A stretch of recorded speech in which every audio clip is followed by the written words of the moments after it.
নমস্কার সবাইকে, প্রতিমা ভেজ কুকিংয়ে সবাইকে স্বাগতম। আজ আমি তোমাদের সাথে ভাইরাল শসা মাখা রেসিপি শেয়ার করব। এখানে আমি মাঝারি সাইজের 3 পিস শসা নিয়েছি।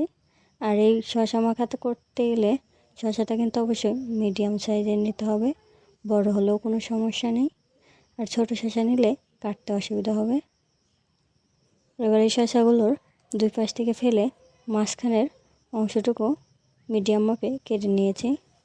এবার চপিং বোর্ডের উপর এক টুকরো শসা নিয়েছি আর নিয়েছি 2টা ব্যাম্বু স্টিক।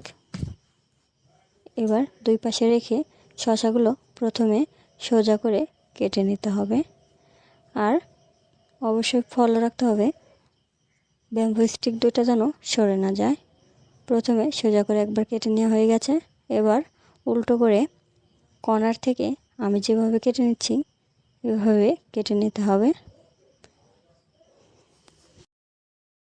পুরোটা একইভাবে কেটে নিতে হবে।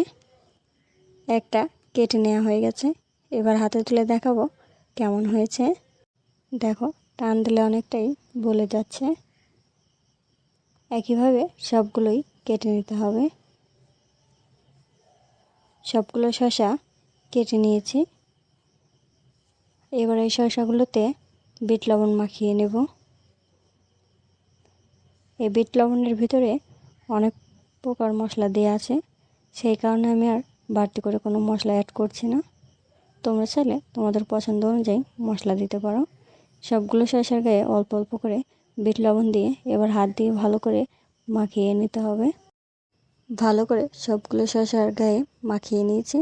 আর একটা কাছ থেকে দেখাচ্ছি কতটা ভালো করে লবণটা মাখিয়ে নিতে হবে। আজকের এই রেসিপিটা তোমাদের কেমন লাগলো অবশ্যই কমেন্ট করে জানাবে। সবাই ভালো থাকবে, সুস্থ থাকবে। নমস্কার।